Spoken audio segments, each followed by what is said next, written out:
శ్రీ గురుభ్యో నమః. శ్రీ మహాగణపతే నమః. శని వక్రగతి ఆరంభం అవుతున్నది. శని వక్రగతి అది ఎటువంటి ప్రభావాన్ని చూపిస్తుంది అనేది మనం చూద్దాం. మనకు జ్యోతిష్యపరంగా శని వక్రగతి అనేది రాబోతున్నటువంటి జూలై 13వ తారీఖున ఉదయం 9:36 ఇది ఆరంభం అవుతుంది. ఈ యొక్క వక్రగతి అనేది మనం గమనించినట్లయితే ఈ యొక్క వక్రగతి నవంబర్ 28వ తారీఖున ఉదయం 9:14 వరకు కూడా ఈ యొక్క వక్రగతి అనేది జరుగుతూ ఉంటుంది. అసలు వక్రగతి అంటే ఏంటి అనేది ముందుగా మనం తెలుసుకుందాం. వక్రగతి అంటే శని తను పురోగతి దిశలో నుండి వెనక్కి అంటే రెట్రోగ్రేడ్ మూమెంట్లో అంటే ముందుకు జరిగేటువంటి ఒక గ్రహం వెనక్కి తిరిగి రావడం అనేది జరుగుతూ ఉంటుంది. అంటే వెనక్కి తిరగడం జరుగుతున్నప్పుడు అంటే రెట్రో స్పిన్ గ్రేడ్లో జరుగుతుంటుంది. దీన్నే రెట్రోగ్రేడ్ మూమెంట్ అంటారు అన్నమాట. ఎలాగైతే శని మందగమనంలో 2 సంవత్సరాల 6 నెలల 12 రోజుల పాటు ఒక రాశిలో సంచారం చేస్తుంటుందో, అంటే తను గడిచేటువంటి ఒక అడుగు ముందుకు వేస్తే 4 అడుగులు వెనక్కి జరుగుతూ అలా 2 సంవత్సరాల పాటు ఉంటుంది. గురువు 1 సంవత్సరం పాటే ఉంటుంది. కానీ శని మటుకు మంచి శుభాన్ని ఇవ్వగలిగేటువంటి స్థానంలో ఉంటే తను 3 సంవత్సరాల పాటు అంటే 2.5 సంవత్సరాల పాటు దగ్గరగా 3 సంవత్సరాల పాటు తను ఒక మంచి ఫలితాన్ని ఇస్తూ ఆ యొక్క రాశిలో ఉండేటువంటి వారికి సకల ఐశ్వర్యాలని శుభ ఫలితాన్ని కూడా ఇవ్వగలుగుతాడు. శని మనం గమనించినట్లయితే శని మూల పదార్థంగా మనం గమనించినట్లయితే ఏ యొక్క వస్తువులకి ఎటువంటి బిజినెసెస్కి ఈ యొక్క గ్రహం అనేది బాగా ఉపయోగపడుతుంది అనేది ముందుగా తెలుసుకుందాం. శని ముఖ్యంగా మనం చెప్పాలంటే మెటల్స్ ఐరన్కి బాగా ఉపయోగపడుతుంది, స్టీల్, దాని తర్వాత అదేవిధంగా వృత్తిపరంగా మనం గమనించినట్లయితే కార్మిక కర్షక వృత్తులు ఏవైతే ఉంటాయో అంటే వడ్రంగి పనిచేసేటువంటి వాడు, వాచ్మెన్లు కానీ లేకుండా అంటే ఈ యొక్క మున్సిపాలిటీలో పనిచేసేటువంటి వారు, రోడ్ కాంట్రాక్ట్ పనులు చేసేటువంటి వారు, బిల్డింగ్ కన్స్ట్రక్షన్ చేసేటువంటి మేస్త్రులు, సివిల్ ఇంజనీరింగ్లో పనిచేసేటువంటి వారు, వాటితో పాటు ఇక బిల్డింగ్ కన్స్ట్రక్షన్ చేసేటువంటి కూలీలు, వీరందరి మీద కూడా తన యొక్క ఇన్ఫ్లుయెన్స్ అనేది వీటితో పాటు ఎవరైతే పెట్రోకెమికల్స్ వాటి మీద కూడా దీని యొక్క శని యొక్క ప్రభావం అనేది ఉంటూ ఉంటుంది. పెట్రోకెమికల్స్ మీద ఉంటుంది, ఆ యొక్క ఇండస్ట్రీస్లో పనిచేసేటువంటి వారి మీద కూడా ఈ యొక్క ప్రభావం అనేది ఉంటుంది.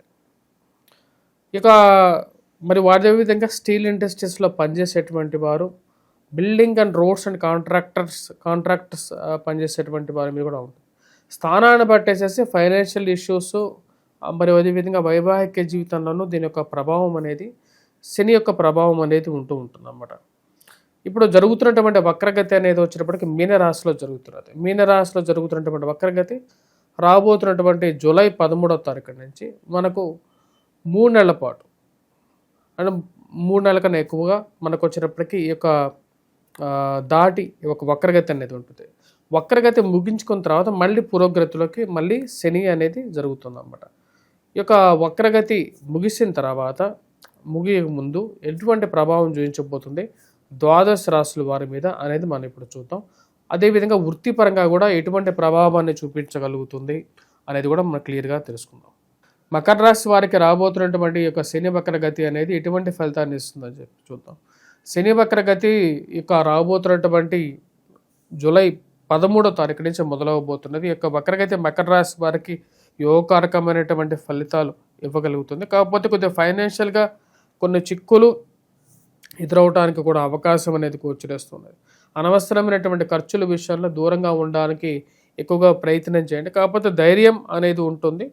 ఆల్రెడీ రాహు కూడా ధనస్థానంలోనే ఉన్నాడు. అది యొక్క రాహు ధనస్థానంలో ఉండి సంచారం జరుగుతున్నప్పుడు ఖర్చు అనేది కొంచెం ఎక్కువగా ఉంటుంది. ఇప్పుడు శని వక్రగతి జరుగుతున్నప్పుడు ఇంచుమించు 2వ రాశి యొక్క ఫలితాన్ని అంటే పూర్వరాశి ఫలితాన్ని ఎక్కువగా ఇస్తుందని చెప్పి శాస్త్రం చెప్తుంది. దాని యొక్క ప్రభావరీత్యా కొంచెం ఖర్చు విషయంలో జాగ్రత్తగా ఉండండి. చుట్టుపక్కల ఉండేటువంటి వారు ఎటువంటి వారు అని చెప్పి ఒక నమ్మకాన్ని చూస్తూ ఉండండి. ఉద్యోగపరంగా మార్పు చేర్పులు చేసుకోవడానికి చేసేటప్పుడు ఆ యొక్క సమయంలో ఆలోచించి మార్పు చేసుకోవటానికి ఆలోచించి నిర్ణయం తీసుకోవడానికి ఎక్కువగా సమయాన్ని ఇవ్వండి. మాట్లాడే ప్రతి విషయంలోనూ ఆలోచించి మాట్లాడడానికి ఎక్కువగా అవకాశాలు తీసుకోండి. కానీ ఉద్యోగపరంగా మటుకు తృతీయంలో వక్రగతిలో జరుగుతున్నప్పుడు ఆ యొక్క ఫలితాన్ని పాజిటివ్గా ఇవ్వగలుగుతుంది, పేరు ప్రఖ్యాతులను ఇవ్వగలుగుతుంది, నూతన ఉద్యోగ అవకాశాన్ని ఇవ్వగలుగుతుంది. ఇది 3 months పీరియడ్ కొంచెం అనుకూలమైనటువంటి ఫలితాన్ని, ధనాన్ని, సంపాదనను కూడా ఇవ్వగలుగుతుంది. ఈ రాశిలో ఉండేటువంటి వారికి 13వ తారీఖున గౌరవోద్యమిలో ఉన్నటువంటి రవి కూడా వచ్చినప్పటికీ సప్తమంలోకి మారుతున్నాడు. దానికి సప్తమంలోకి మారినటువంటి రవి వచ్చేటప్పటికి ఖర్చు కారకుడుగా తయారవుతాడు అన్నమాట. సో కాబట్టి ఖర్చు పెట్టేటువంటి విషయంలో కొంచెం జాగ్రత్తగా ఆలోచించి ఖర్చు పెట్టాల్సినటువంటి దుబారా ఖర్చులకు దూరంగా ఉండండి. ఇరుగు పొరుగులో ఉండేటువంటి వారు మన ముందు ఒక మాట వెనకాల మాట్లాడేటువంటి వారు ఎక్కువగా ఉంటూ ఉంటారు. వారితో జాగ్రత్త. అదేవిధంగా కుటుంబంలో ఇంట్లో ఉండేటువంటి వారితో పెద్దవాళ్ళు ఎవరైతే ఉంటారో, అంటే మనకన్నా పెద్దవాళ్ళు, ఇంటిలో గృహాన్ని నిర్వహించేటువంటి వారితో సత్సంబంధాలు ఏర్పరచుకోండి. వారితో మంచిగా ఉండటానికి ఎక్కువగా ప్రయత్నం చేయండి. ఈ రాశిలో ఉండేటువంటి వారు ఫార్మాస్యూటికల్ మరియు అదేవిధంగా పెట్రోకెమికల్ ఇండస్ట్రీస్లో పనిచేస్తున్నటువంటి వారు జాగ్రత్తలు అనేవి తీసుకోవాల్సినటువంటి ముఖ్యమైనటువంటి సూచన. వాటితో పాటు సివిల్ అండ్ కన్స్ట్రక్షన్ రంగంలో ఉండేటువంటి వారికి సానుకూలమైనటువంటి ఫలితాలు ఉంటాయి. కాకపోతే కొన్ని విషయాల్లో జాగ్రత్తలు అనేవి తీసుకోండి. మోసపూరితమైనటువంటి మాటలు నమ్మి ఇన్వెస్ట్మెంట్లు చేయటం, ఇలాంటి పనులు అనేటి వాటికి దూరంగా ఉండండి. ఈ రోజుల్లో ఆన్లైన్ ఫ్రాడ్ అనేది ఎక్కువగా జరుగుతుంది కాబట్టి ఆ విషయంలో జాగ్రత్త అనేది తీసుకోవాల్సినటువంటి ముఖ్యమైనటువంటి సూచన. లోహంలో ఇన్వెస్ట్మెంట్ చేసేటప్పుడు మటుకు జాగ్రత్తగా ఉండండి ఈ యొక్క రాశిలో ఉండేటువంటి వారు. లోహాల్లో పాటు ఈ రాశిలో ఉండేటువంటి విద్యార్థులు కూడా ఈ యొక్క పీరియడ్లో జాగ్రత్త అనేది కొద్ది ఎక్కువగా కాన్సన్ట్రేట్ చేసి విద్య మీద కేంద్రీకరించి దృష్టి చదువుకున్నట్లయితే మంచిగా ఉత్తీర్ణత సాధించగలుగుతారు. ఎందుకంటే గురువు యోగకారకమైనటువంటి స్థానంలో ఉన్నప్పటికీ శని వక్రగతిలో పూర్వరాశి ఫలితాన్ని ఇస్తారని చెప్పి శాస్త్రం చెప్తుంది. కాబట్టి పూర్వరాశి అంటే ధనస్థానం, అంటే ఏలినాటి శని ప్రభావరీత్యా ఏదైతే ఫలితం వచ్చిందో ఇంచుమించు ఖర్చు కారకుడుగా ఉంటాడు ఒక 3 months పీరియడ్. కాబట్టి ఖర్చు కారకుడుగా ఉన్నప్పుడు కొంచెం జాగ్రత్తగా ఉండాల్సినటువంటి ముఖ్యమైనటువంటి సూచన. ద్వాదశ రాశుల వారికి ఇప్పుడు ఓవరాల్గా వచ్చేటప్పటికి శని యొక్క ప్రభావం గురించి మనం డిస్కస్ చేసాం. అసలు శని ప్రభావం నుంచి ఎటువంటి పరిహారాలు చేసుకోవాలి? ఎందుకంటే ఇక్కడ మనకు శని జనరల్గా వక్రగతి కాకుండా చూసుకున్నట్లయితే కొన్ని రాశుల వారికి బాగా యోగాన్ని ఇవ్వగలుగుతాడు. వాటిలో వృషభ రాశి వారు, దాని తర్వాత మకర రాశి వారు, దాని తర్వాత వచ్చేటప్పటికి మనం గమనించినట్లయితే తులారాశి వారు, ఈ 3 రాశులకి యోగాన్ని ఇవ్వగలుగుతాడు.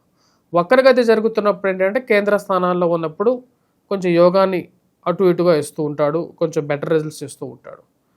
శని ప్రభావం జరుగుతున్నప్పుడు మిగతా స్థానాలు ఏవైతే ఉన్నాయో అని 3 స్థానాలు కాకుండా మిగతా రాశుల వారికి మీద శని ప్రభావం అనేది ఉంటుంది. దాంతోపాటు రాహువు కూడా వచ్చేటప్పటికి ఇంచుమించు రాహుకేతువులు, రాహు మెయిన్గా ఇంచుమించు శని యొక్క ప్రభావం ఎంతైతే ఉంటుందో అంత ప్రభావాన్ని ఇస్తాడు. అంటే అర్ధాష్టమ స్థితిలో శని ఎలాగైతే ప్రభావాన్ని ఇస్తున్నాడో అర్ధాష్టమ స్థితిలో రాహు ఉన్నప్పుడు కూడా అదే ఫలితాన్ని ఇస్తాడు. దానికే శనిబాత్ రాహుబాత్ అంటారు. అంటే ఇప్పుడు వృశ్చిక రాశి వారికి అర్ధాష్టమ శని పోయినప్పటికీ అర్ధాష్టమంలో రాహు వచ్చాడు. దాని యొక్క ప్రభావం అనేది ఈ రాశి వారికి ఉంది.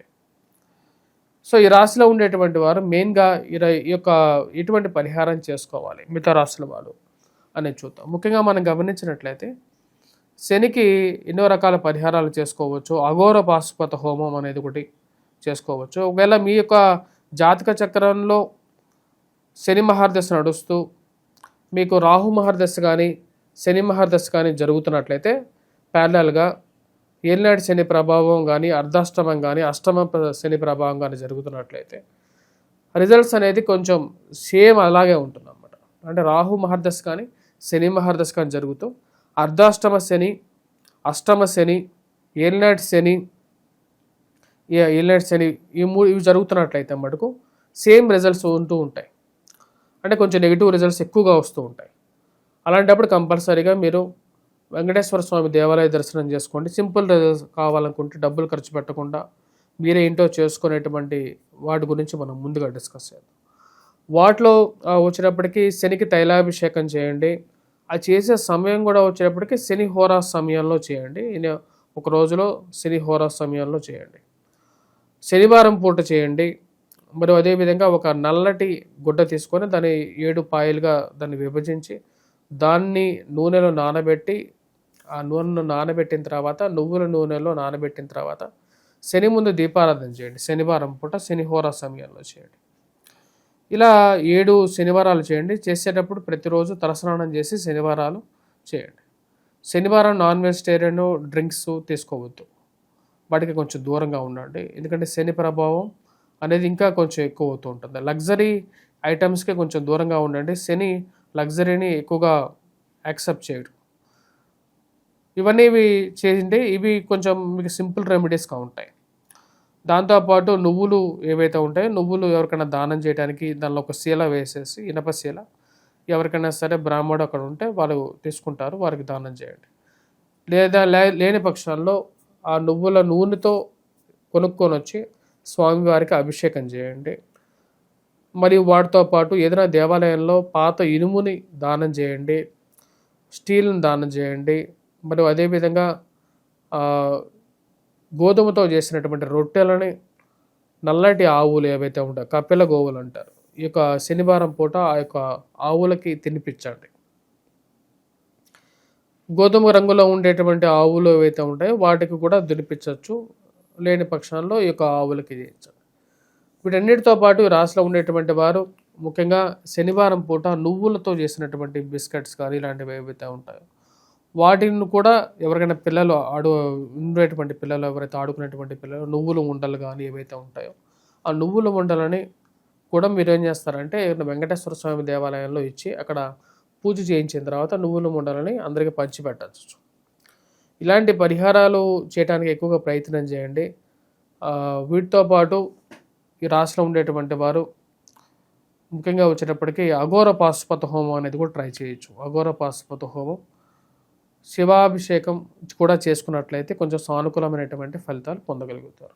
స్వస్తి.